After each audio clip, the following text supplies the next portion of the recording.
ఒక ఊరుంది.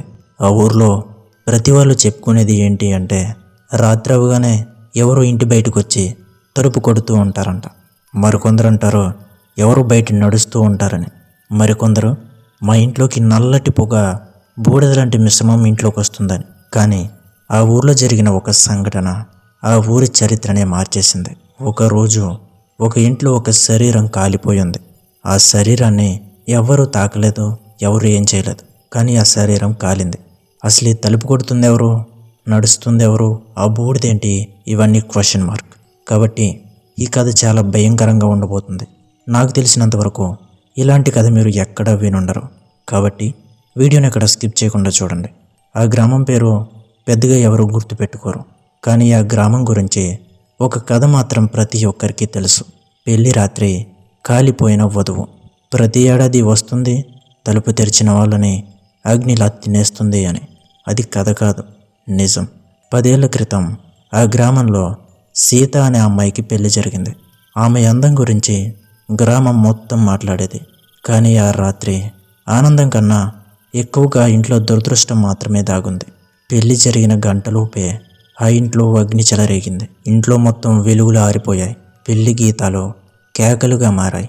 మంటలు ఆ ఇంటిని నిమిషాల్లో మింగేశాయి. ఆ మంటల్లో సీత బతికి సగం కాలిపోయింది. ఆమె చివరి కేకలు నన్ను రక్షించండి అని వినిపించాయి.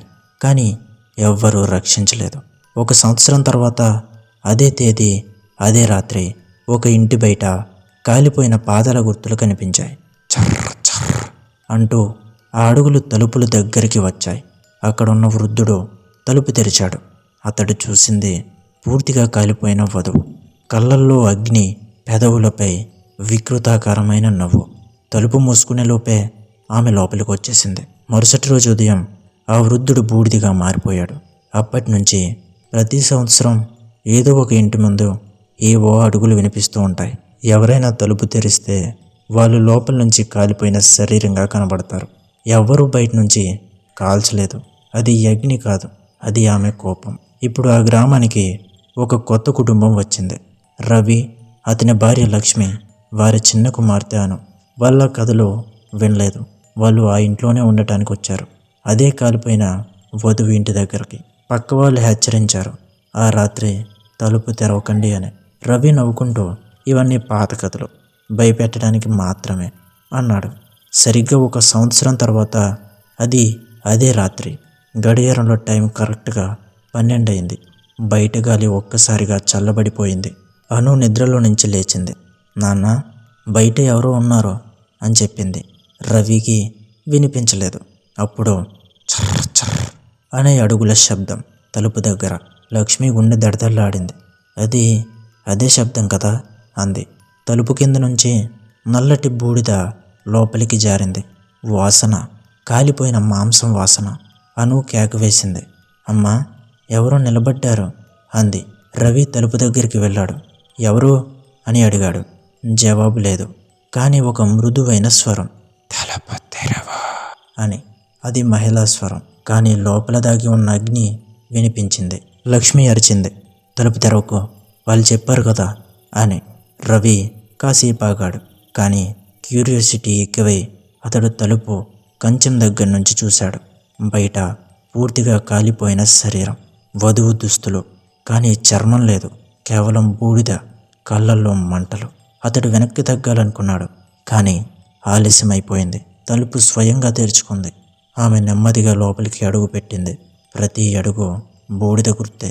ఆమె లక్ష్మి వైపు చూసింది. నన్నెందుకు రక్షించలేదు అని అంటోంది. లక్ష్మి వణికిపోయింది. నేను కాదు అంది లక్ష్మి. అందరూ అదే చెప్తారు అని చెప్పింది ఆ శరీరం. ఆమె స్వరం ఒక్కసారిగా భీకరంగా మారింది. గది ఉష్ణోగ్రత పెరిగింది. గోడలు వేడెక్కాయి. రవి చేతులు కాలిపోవడం మొదలయ్యాయి. అతడు అరిచాడు, నన్ను కాపాడండి, కాపాడండి అని. కానీ అగ్ని బయట లేదు, అది లోపల నుంచి వచ్చింది. అతని శరీరం లోపల నుంచి కాలిపోతూ ఉంది. చర్మం చిట్లిపోతుంది. కళ్ళు ఎర్రగా మారిపోతున్నాయి.